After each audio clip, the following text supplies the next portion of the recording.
بات یہ ہے کہ دنیا اسی راستے کے مقابلے میں، حالانکہ نبیوں کے سردار نے ان کا جگہ جگہ تعارف کروایا.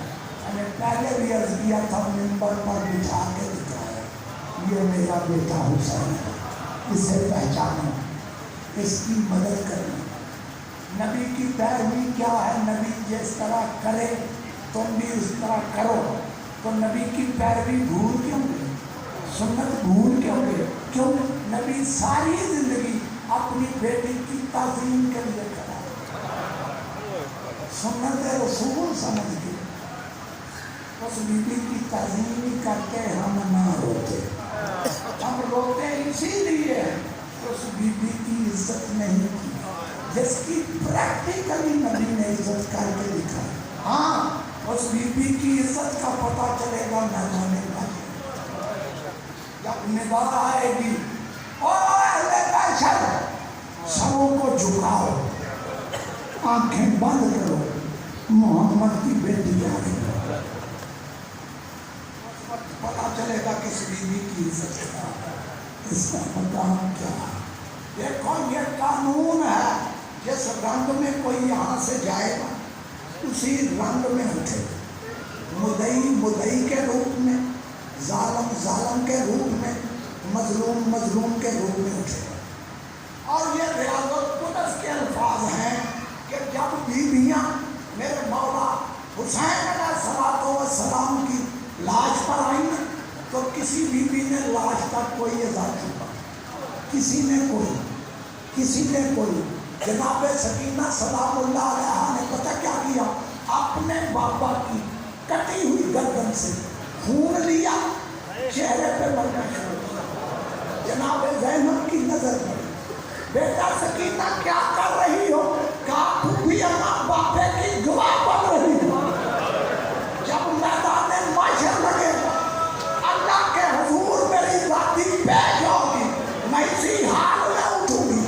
میرے چہرے پر میرے بابے کا خون اس کی بے گناہی کی دلیل ہوگا. قیامت کے دن ندا آئے گی، او اہل محشر، سروں کو جھکاؤ، آنکھیں بند کرو. جب میرے نبی نے یہ فرمایا، کسی نے پوچھا حضور وہ مجمع بڑا ہوگا، اس مجمع میں غوث ہوں گے، قطب ہوں گے، ابدال ہوں گے، ولی ہوں گے، نبی ہوں گے، ساتھ ساتھ جھکائیں گے؟ رسول نے فرمایا ساتھ ساتھ جھکائیں. پھر پوچھا یا رسول اللہ آپ بھی وہاں ہوں گے، آپ بھی ساتھ جھکائیں گے؟ رسول نے فرمایا ہم میں بھی ساتھ میں بھی ساتھ جھکاؤں گا. یا رسول اللہ آپ کی تو بیٹی ہے، آپ کیوں ساتھ جھکائیں گے؟ اس وقت رسول نے فرمایا میری بیٹی آئے گی اس حال میں کہ کوئی دیکھ نہیں سکے گا. میں نے پہلے عرض کیا جس رنگ میں کوئی دنیا سے آئے اسی رنگ میں میدان محشر میں آئے گا. اب میں سوال پوچھوں، کیا جب بی بی اللہ کے دربار میں پیش ہوگی پہلو پہ ہاتھ ہوگا یا نہیں؟ گود میں علی اصغر ہوگا یا نہیں؟ سکینہ ساتھ ہوگی یا نہیں؟ رخساروں پہ تماچوں کے داغ ہوں گے یا نہیں؟ یہ وہ شہزادہ علی اصغر گود میں ہوگا جب وہ ملعون تیر چلانے لگتا تھا.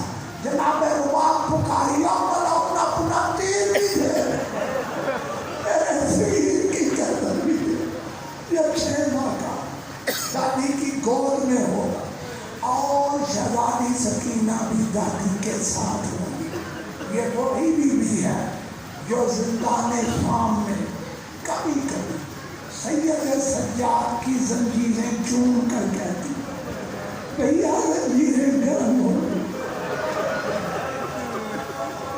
بھیا زنجیریں گرم ہو گئی، اٹھ کے سائے میں آ جائے.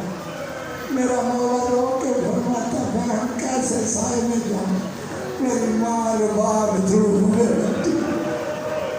کیوں؟ جو قید خانہ ملا تھا اس کی چھت نہیں تھی.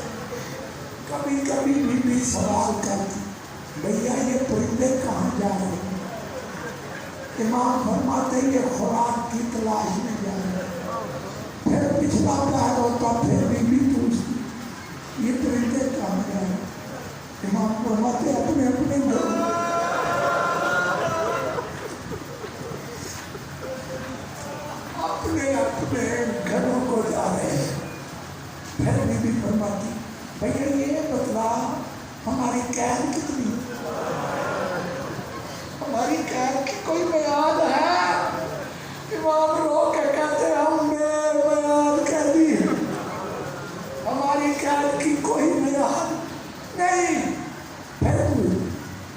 واپس بدل جاؤں گی. امام رو کے فرماتے اتنے مشکل سوال چھوٹے چھوٹے بازو بھائی کی گردن میں ڈال کے بھیا کھانو مجھے پتا ہے میں شام میں رہ جاؤں, یہ بھی دادی کے ساتھ ہوگی.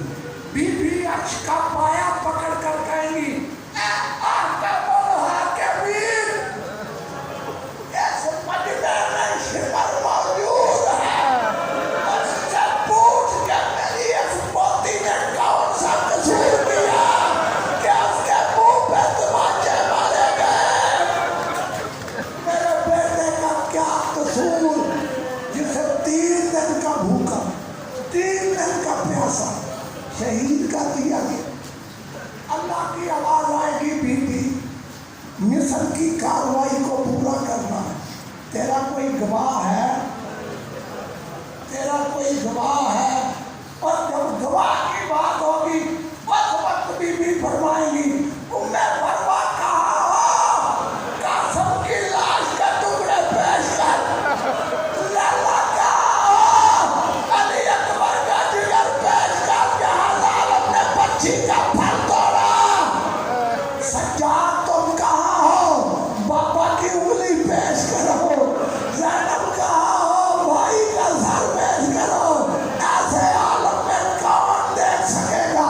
تبھی تو آواز آئے گی اہل محشر سروں کو جھکاؤ, آنکھیں بند کرو, محمد کی بیٹی آ رہی ہے. آخری جملہ اور طالب دعا بی بی جب اللہ کے دربار میں آئیں گی, بی بی کے ایک کاندھے پر ایک کرتا, دوسرے کاندھے پر دوسرا کرتا, بی بی کے پاس میرے مولا علی کی کٹی ہوئی دستار ہوگی.